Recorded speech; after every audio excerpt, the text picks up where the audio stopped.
Hi friends, ಎಲ್ರಿಗೂ ನಮಸ್ಕಾರ. ಲೋಹಿತಾ ರೆಸಿಪೀಸ್ಗೆ ಸ್ವಾಗತ. ಇವತ್ತು ನಾವು ಮಾಡ್ತಿರೋ ಫ್ರೈಸ್ ರೆಸಿಪಿ. ಬನ್ನಿ ಅದನ್ನು ಹೇಗೆ ಮಾಡೋದಂತ ನೋಡ್ಕೊಂಬರೋಣ. ಅದಕ್ಕಿಂತ ಮೊದಲು ನೀವಿನ್ನು ನಮ್ಮ ಚಾನಲ್ನ ಸಬ್ಸ್ಕ್ರೈಬ್ ಮಾಡಿಲ್ಲ ಅಂದರೆ ಸಬ್ಸ್ಕ್ರೈಬ್ ಮಾಡ್ಕೊಳ್ಳಿ, ಬೆಲ್ ಬಟನ್ ಕ್ಲಿಕ್ ಮಾಡಿ, ಲೈಕ್ ಮಾಡಿ ಆ್ಯಂಡ್ ಶೇರ್ ಮಾಡಿ.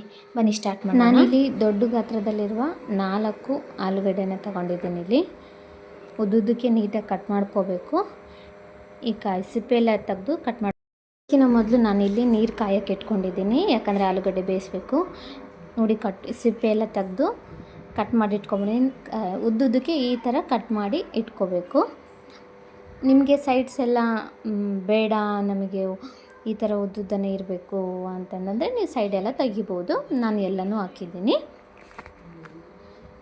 ಈ ಥರ ಸ್ವಲ್ಪ ದಪ್ಪನೇ ಇರಲಿ, ತುಂಬ ತೆಳು ಬೇಡ, ಬೇಗ ಬೆಂದ್ಬಿಡುತ್ತೆ ಮತ್ತು ಕಟ್ಟಾಗಿಬಿಡುತ್ತೆ. ಹಾಗಾಗಿ ಇದನ್ನು ಇವಾಗ ನೋಡಿ, ನೀರೆಲ್ಲ ಕಾದಿದೆ. ನೀರು ಕಾದ ನಂತರನೇ ಆಲೂಗಡ್ಡೆ ಹಾಕ್ಕೋಬೇಕು.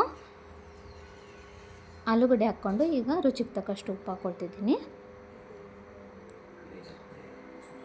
ಉಪ್ಪು ಹಾಕ್ಕೊಂಡ ನಂತರ ನಾನಿಲ್ಲಿ ಆಲೂಗಡ್ಡೆ ಬೇಯೋಷ್ಟರಲ್ಲಿ ಇಲ್ಲಿ ಎಣ್ಣೆ ಕಾಯಕ್ಕೆ ಇಟ್ಕೊತಿದ್ದೀನಿ. ಆಲೂಗಡ್ಡೆ ಬೆಂದ ನಂತರ ಅದನ್ನು ಬಟ್ಟೆಯಲ್ಲಿ ಚೆನ್ನಾಗಿ ಒರೆಸ್ಬಿಟ್ಟು ಆಮೇಲೆ ಎಣ್ಣೆಯಲ್ಲಿ ಕರಿಬೇಕು. ತುಂಬ ಟೇಸ್ಟಿಯಾಗಿ, ತುಂಬ ರುಚಿಕರವಾಗಿ ಆಗುತ್ತೆ. ಈವ್ನಿಂಗ್ ಸ್ನ್ಯಾಕ್ಸ್ಗೂ ತುಂಬ ಚೆನ್ನಾಗಿರುತ್ತೆ. ಮಕ್ಕಳಿಗೆಲ್ಲ ತುಂಬ ಇಷ್ಟ ಆಗುತ್ತೆ. ಮನೆ ಮಂದಿ ಎಲ್ಲ ಕೂತ್ಕೊಂಡು ತಿನ್ಬೋದು. ತುಂಬ ಚೆನ್ನಾಗಿರುತ್ತೆ, ತುಂಬ ರುಚಿಯಾಗಿರುತ್ತೆ. ಇವಾಗ ಇದನ್ನು ನೋಡಿ, ಬೆಂದಿದೆ.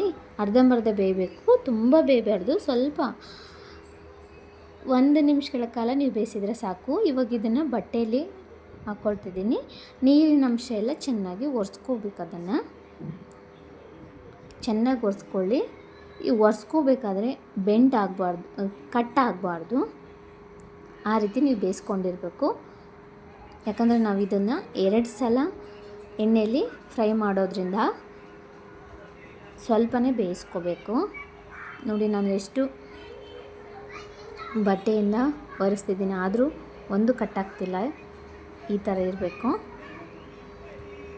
ಚೆನ್ನಾಗಿ ನೀರಿನ ಅಂಶ ಹೋಗೋವರೆಗೂ ಎಲ್ಲ ಚೆನ್ನಾಗಿ ಒರೆಸ್ಕೊಂಡು, ಆಲೂಗಡ್ಡೆನೆಲ್ಲ ಚೆನ್ನಾಗಿ ಒರೆಸ್ಕೊಂಡು, ಈಗ ಬೇಯಿಸಿರೋ ಆಲೂಗಡ್ಡೆನ ಎಣ್ಣೆ ಚೆನ್ನಾಗಿ ಕಾದಿರಬೇಕು. ಇವಾಗ ಇದನ್ನು ಎಣ್ಣೆಲಿ ಹಾಕ್ಕೊಳ್ತಿದ್ದೀನಿ. ಎಣ್ಣೆಲಿ ಹಾಕ್ಕೊಂಡು ಈ ರೆಸಿಪಿನ ಕೊನೆವರೆಗೂ ನೋಡಿ. ಕೊನೆವರೆಗೂ ನೋಡಿದರೆ ನಿಮಗೆ ಹೇಗೆ ಮಾಡೋದು ಅಂತ ಅರ್ಥ ಆಗುತ್ತೆ. ಅರ್ಧಂಬರ್ಧ ನೋಡಬೇಡಿ. ಈಗ ಎಣ್ಣೆ ಕಾದಿದೆ. ಎಣ್ಣೆ ಕಾದ ನಂತರ ನಾನು ಇಲ್ಲಿ ಬೇಯಿಸ್ಕೊಂಡಿರೋ ಆಲೂಗಡ್ಡೆನ ಎಣ್ಣೆಯಲ್ಲಿ ಫ್ರೈ ಮಾಡ್ತಿದ್ದೀನಿ. ತುಂಬ ಫ್ರೈ ಮಾಡಬೇಡಿ,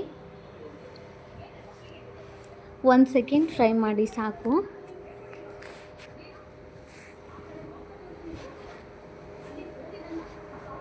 ಈ ರೆಸಿಪಿನ ಮಾಡಿ ನೋಡಿ. ನೀವು ಹೇಗಿದೆ, ಹೇಗೆ ಬಂದಿದೆ ಅಂತ ಕಮೆಂಟ್ ಮಾಡಿ ತಿಳಿಸಿ ನನಗೆ.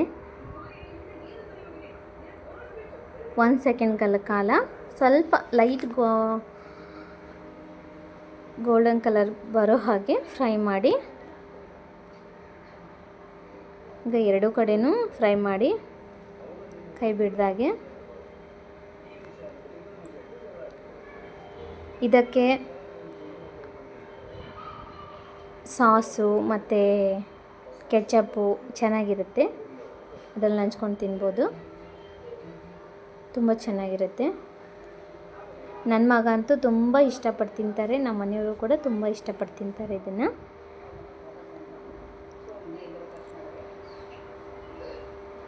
ಈ ಫ್ರೆಂಚ್ ಫ್ರೈಸ್ನ ನೀವು ಮಾಡಿ ನೋಡಿ,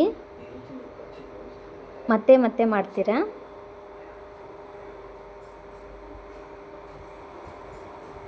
ಈಗ ಸಾಕು ಅನ್ಸುತ್ತೆ. ಇವತ್ತು ತೆಗಿಯೋಣ ಇದನ್ನು.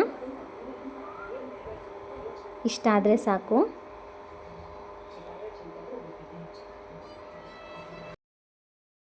ಏನಾದರೂ ತಪ್ಪಾಗಿದ್ದರೆ ದಯವಿಟ್ಟು ಕ್ಷಮಿಸಿ. ನೋಡಿ, ಇಷ್ಟ ಆದರೆ ಸಾಕು.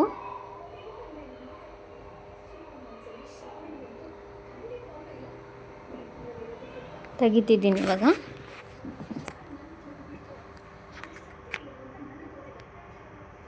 ಎಲ್ಲ ತೆಗೆದು ಇವಾಗ ಒಂದು ಪ್ಲೇಟಿಗೆ ಹಾಕ್ಕೊಳ್ಳಿ.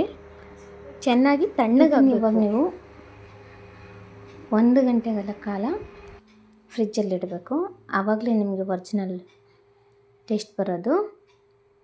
ಇವಾಗಿನ ಫ್ರಿಜ್ಜಲ್ಲಿ ಇಡ್ತಿದ್ದೀನಿ, ಒಂದು ಕವರಿಗೆ ಹಾಕಿ 1 ಗಂಟೆ ಬಿಡಬೇಕು ನೀವು. ಬಿಟ್ಟ ನಂತರ ಆಮೇಲೆ ಮತ್ತೆ ಎಣ್ಣೆಯಲ್ಲಿ ಫ್ರೈ ಮಾಡ್ಕೋಬೇಕು. ಫ್ರಿಜ್ಜಲ್ಲಿ ಇಡೋದ್ರಿಂದ ನೀವು ಹೊರಗಡೆ ತಿಂತೀರಲ್ಲ ಫ್ರೆಂಚ್ ಫ್ರೈಸ್, ಹಾಗೆ ನಿಮಗೆ ಟೇಸ್ಟ್ ಕೊಡುತ್ತೆ. ಮನೆಯಲ್ಲೇ ಮಾಡ್ಕೊಂಡು ತಿನ್ಬೋದು, ಆರೋಗ್ಯಕ್ಕೂ ಒಳ್ಳೆಯದು. ನೀವು ಫ್ರಿಜ್ಜಲ್ಲಿ ಇಟ್ಟು 1 ವಾರ ಫ್ರಿಜ್ಜಲ್ಲಿಟ್ಟು ನಿಮಗೆ ಯಾವಾಗ ಬೇಕೋ ಆವಾಗ ಫ್ರೈ ಮಾಡಿಕೊಂಡು ತಿನ್ಬೋದು, ತುಂಬ ಚೆನ್ನಾಗಿರುತ್ತೆ. ಇವಾಗ ನಾನು ಮತ್ತೆ ಫ್ರಿಜ್ಜಿಂದ 1 ಗಂಟೆ ಇಟ್ಟು ಮತ್ತೆ ತೆಗೆದು ಫ್ರೈ ಮಾಡ್ತಿದ್ದೀನಿ ಇನ್ನೊಂದು ಸಲ.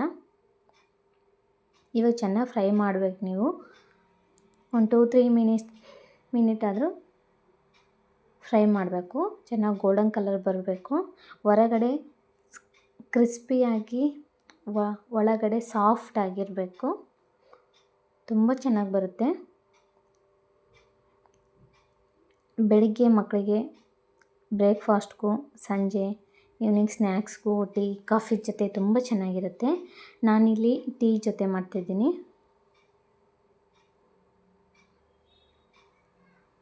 ಹೀಗೆ ಕೈ ಆಡಿಸ್ತಾ ಇರಿ. 3 ಮಿನಿಟ್ಸು ಫ್ರೈ ಮಾಡ್ಕೋಬೇಕು. ಚೆನ್ನಾಗಿ ಫ್ರೈ ಆಗಿದೆ. ಈ ಥರ ಗೋಲ್ಡನ್ ಕಲರು ಬರಬೇಕು. ಚೆನ್ನಾಗಿ ಫ್ರೈ ಮಾಡಿ ಇವಾಗ ಒಂದು ಟಿಶ್ಯೂ ಪೇಪರ್ಗೆ ಹಾಕ್ಕೊಳ್ಳಿ. ಇದನ್ನು